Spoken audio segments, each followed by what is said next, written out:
В Сосногорском районе отмечается снижение заболеваемости коронавирусной инфекцией. Однако, как утверждают медики, это не повод для оптимизма.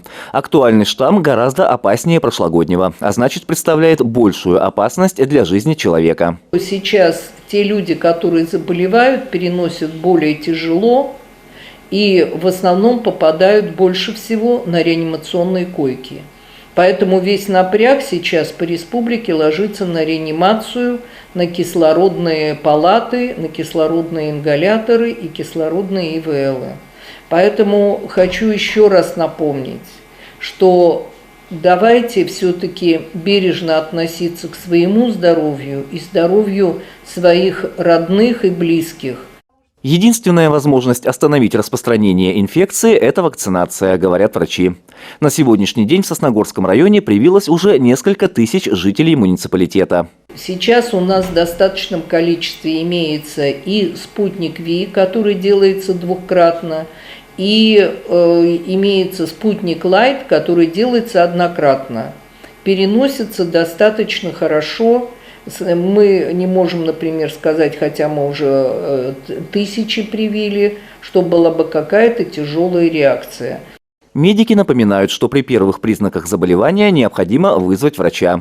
Также не стоит лечиться на дому. Высок шанс вернуться в больницу, но уже в тяжелом состоянии. У нас сейчас получается такая реакция, что больных привозят в сам-городок, делают КТ, там небольшой процент поражения, и либо дежурный доктор вдруг говорит, что «ой, можно лечиться дома», и либо больной настроен «ой, немного и буду лечиться дома». Так вот, я хочу сказать, что почти половина, если не больше, таких людей потом возвращались в стационар, но уже на реанимационную койку.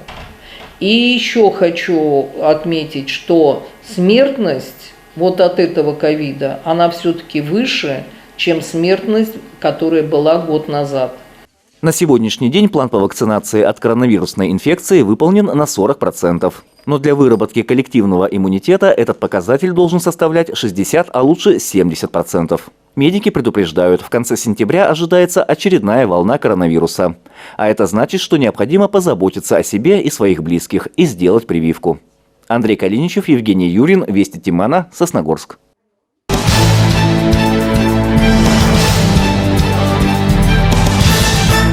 В Сосногорском филиале общественной приемной главы Коми состоялась прямая линия. Тема вакцинации от гриппа, которая стартовала в нашем районе. Привиться можно во взрослой поликлинике Сосногорской ЦРБ, поликлиниках Нижнего Одесса и Войвожа. Возможны выезды мобильной бригады на крупные предприятия.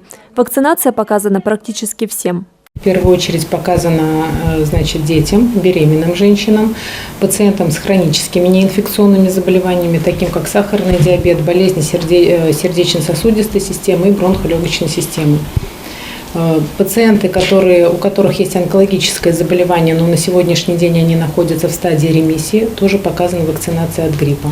Получить прививку от гриппа могут и дети с самого раннего возраста. Выездные бригады будут работать в детских садах и школах района. Вакцинация добровольная. Дети вакцинируются обязательно только после согласия родителей. После этого их осматривает педиатр и дает разрешение на вакцинацию. То есть ребенок в любом случае всегда осматривается специалистом и смотрит, нет ли у него противопоказаний к вакцинации. Позвонившие на прямую линию интересовались, как быть, если недавно привились от коронавируса. Елена Бекчурина объяснила, что вакцинироваться от гриппа можно через месяц после прививки от COVID-19. После выздоровления от ОРВИ или от коронавируса должно пройти 2 недели. Медики предлагают жителям района препарат Savigripp. Закончить вакцинацию планируется к концу октября. Записаться на прививку в поликлинику можно через сайт госуслуг по номеру 50903 или просто прийти в медучреждение. Полина Бастракова, Евгений Юрин, Вести Тимана, Сосногорск.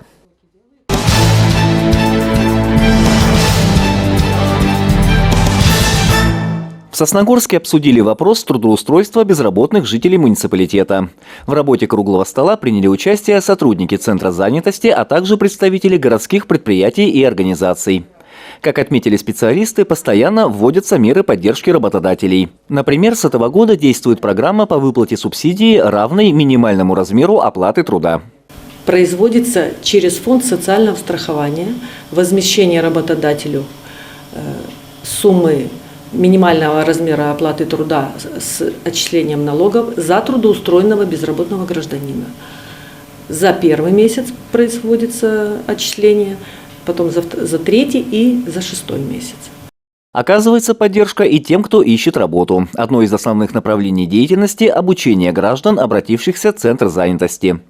Они могут как повысить квалификацию, так и освоить новую профессию. Люди обращаются, и безработные граждане хотят повысить квалификацию. Кто-то хочет сменить профессию, кто-то хочет найти что-то новое для себя, изменить свою жизнь в лучшую сторону, чтобы получать заработную плату повыше.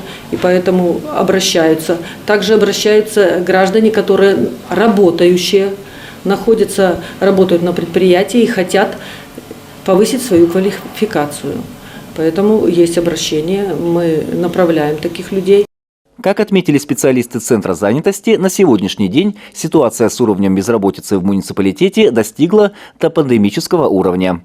На сегодняшний день она составляет 1,8%. Андрей Калиничев, Евгений Юрин, Вести Тимана, Сосногорск.